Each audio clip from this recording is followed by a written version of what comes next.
روزتون بخیر. امیدوارم که حالتون خوب باشه. مبحث گرامری امروز که میخواستم براتون بگم وربالیزیرونگ هستش. پس رو بتونید خوب یاد بگیرید شما باید پسیو رو بلد باشین و نومینالیزیرونگ رو قبل از اینکه وربال کردن رو یاد بگیرید باید در موردش اطلاعات داشته باشین و یاد گرفته باشین. پیشنهاد میکنم بهتون که این کلیپ پسیو و نومینالیزیرونگ رو ببینید و کلیپ بعدی که میبینید این باشه، چون که اینجا به دردتون میخوره. خب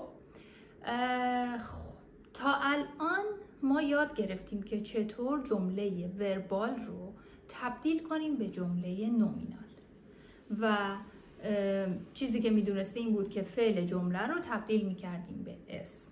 الان برعکسش رو میخوایم انجام بدیم. وربال کردن جمله راحت‌تر از نومینال کردن جمله است، چون که چند تا پونکت مشخص داره، نکاتی داره که شما میتونید با توجه به اون نکات تمام جملات وربال رو تبدیل کنید به جملات نومینال. چند تا روشی که امروز میخوام بهتون بگم.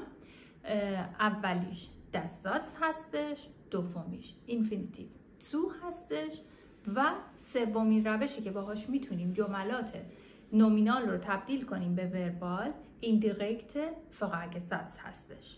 خب با هم شروع میکنیم. اولین بایشپیل. Einige Menschen fördern die Einführung einer Maskenpflicht. خب شما اولین کاری که توی جمله میکنید باید بتونید تشخیص بدین که کدوم قسمت جمله رو میخواین تغییر بدین. ببینید ارگنزونگ شما کجا هستش. Die Einführung einer Maskenpflicht میشه قسمت جمله‌ای که شما باید تغییر بدین. توی جملمون einige Menschen میشه سوبجکت و fordern که پردیکات یا فعل ما هست. ببینید به دنبالش یه اطلاعات دیگه ای رو میخواد. مثلا fordern میشه چی؟ میشه خواستار دیگه. خواستار die Einführung einer Maskenpflicht هستند. خب برای اینکه جمله وربال رو بنویسیم اول سوبجکت رو میارید توی اول جمله مینویسیم به عنوان سوبجکت جمله وربالتون. einige Menschen fordern کاما. شما میتونید از دستساتس استفاده کنید اینجا. پس بعد از کاما دست رو مینویسم. مهمترین نکته توی وربال کردن این هستش که شما گنتیو جمله نومینالتون میشه فاعل جمله نبنزاتستون. یعنی که بعد از دست شما فاعل میخواید دیگه. فاعلتون رو از کجا پیدا میکنید؟ گنتیو جمله نومینال. eine Maskenpflicht اینجا میشه فاعل شما که میشه eine Maskenpflicht.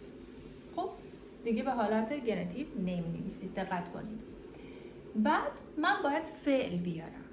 das فعلش آخر جمله بود دیگه. das یه نبنساتس میساخت. پس فعل من از اولین اسم داخل ارگنزونساتسم پیدا میشه. die Einführung. Einführung فعلش چیه؟ درسته. Einführen. Einführen برای اینکه بیاد توی جمله وربال باید به صورت پسیو نوشته بشه. پسیو چطوری بود؟ از فعل وردن استفاده باید بکنید و پارتیسیپ سوبای فعل خود جملتون. پس اینجا میشه das eine Maskenpflicht eingeführt wird که اون مفرد هستش. eine Maskenpflicht جمع پفلیشت ان میگیره. پس این مفرد هستش. فعل من هم که ویرد هست، وردن هست، توی صرف ویرد نوشته میشه. پس eingeführt wird. حالا یه آلترناتیو دیگه هم داریم که ما بتونیم معنای پسیو بده ولی جمله ما اکتیو باشه. به نظرتون چطور میتونم یک جمله‌ای بنویسم که معناش پسیو باشه ولی جمله اکتیو باشه؟ درسته، با من. وقتی که من رو بیارم توی جمله دیگه جمله پسیو نوشته نمیشه، فقط معنای پسیو میده. einige Menschen fördern دوباره کاما das فاعل من شد چی؟ من.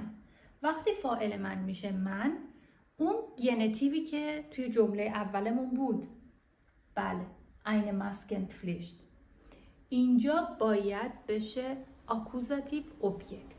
وقتی آکوزاتیو اوبجکت میشه باید دقت کنید صرفش توی آکوزاتیو هستش. خب dass man eine Maskenpflicht einfügt. دیگه وردن احتیاج ندارم، پس پارتیسیپ سوهای هم احتیاج ندارم. جمله من توی حالت پرزنت نوشته میشه و با من صرف میشه. بریم سراغ بایشپیل دوم. Viele Menschen warten auf die Entwicklung eines Impfstoffes. دوباره اینجا میگردیم دنبال چی؟ درسته، ارگنسونگ سطح شما که باید تغییرش بدیم.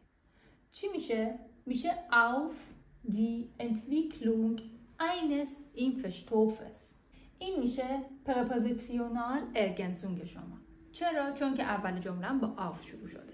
خب دوباره سوبجکت من میشه چی؟ فیل منشن. فعل یا پردیکات من میشه warten و auf دارم. اینجا باید شما اینو بدونید که میتونید بنویسید darauf. دا به اضافه auf برای اینکه بتونید تلفظش کنید یه اق هم میاد وسطش میشه darauf. Viele Menschen warten darauf, کاما.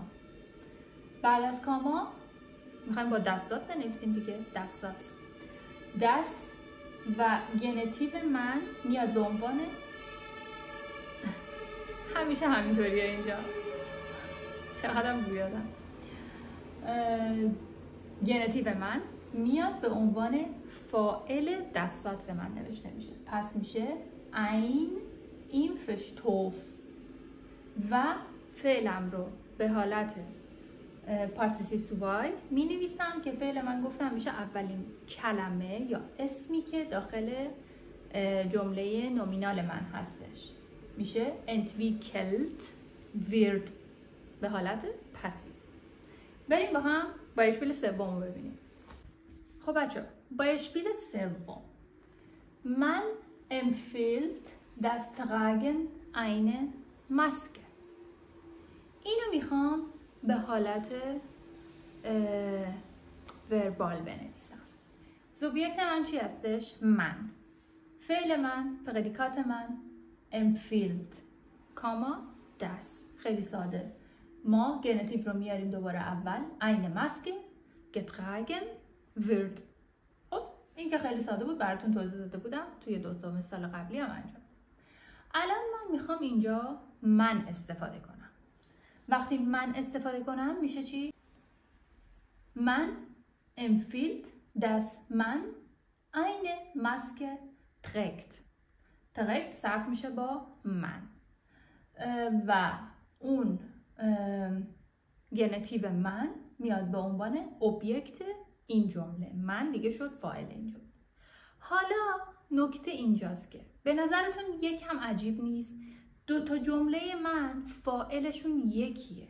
دو تا جمله من دوتاشون من هست و یه ذره جملات طولانی هستش و از لحاظ ساختاری درسته ها، ولی شما میتونید یک کار قشنگتر بکنید. اینجا ما اینفینیتیو سو استفاده میکنیم. سو اینفینیتیو. من empfiehlt eine Maske zu tragen. tragen اینفینیتیو دیگه، سو قبلش میاد. و نکته اینه بچه ها هر وقت دست دارید دیگه نمیتونید سو استفاده کنید. برای همین اینجا ما فقط سو داریم استفاده میکنیم. من empfiehlt eine Maske zu tragen. خیلی راحت، قشنگ، شیک و مجلسی. الان میخوام بهتون این دیرکت فراگت ساتس رو بگم. توی مثال چهارم دیگه شبیه به این سه تا مثالی که زدیم نیست. اینجا شما باید از روش دیگه‌ای برای وربال کردن جملتون استفاده بکنید. Die Interessentin fragt nach dem Mietpreis der Wohnung. خب شما کدوم قسمت جمله رو باید تغییر بدین؟ درسته، nach به بعد. Die Interessentin میشه سوبجکت، فقط میاد همون توی جمله بعدیتون قرار میگیره به عنوان فعل و نخ مثل جملات قبلی دن نخ خیلی راحت مینویسید کاما. ولی اینجا اگر که شما بخونید این جمله رو میت پرایز، شما با شنیدن این کلمه اتومات یه سوال میاد تو ذهنتون، چقدر؟ میت پرایز، وی فیل.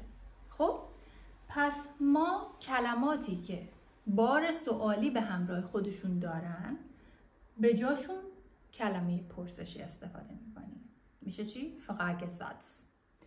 پس میشه wie viel die Wohnung kostet. یه آلترناتیو دیگه داره، میتونید بنویسید wie viel die Wohnung ist. به همین راحتی. خب بچه آخر ویدیو من براتون امروز این آمبولانس ها و ماشین پلیس ها هیچ امون نمیدن. میخواستم بگم که من آخر ویدیو براتون تمرین میذارم، جواباتون رو توی کامنت ها بذارین، خوشحال میشم که اونا رو چک کنم و همه رو براتون جواب میدم. فقط این که نکته‌ای که میخواستم بگم، من گفتم که من معلم زبان نیستم، من در حال یادگیری سئانس هستم و هر گرامری که یاد میگیرم رو دوست دارم برای شما به اشتراک بذارم، شاید کمکی باشه توی فهم بهتر گرامر آلمانی. و همین دیگه، روز خوبی داشته باشین تا ویدیو و گرامر بعدی. بدرود.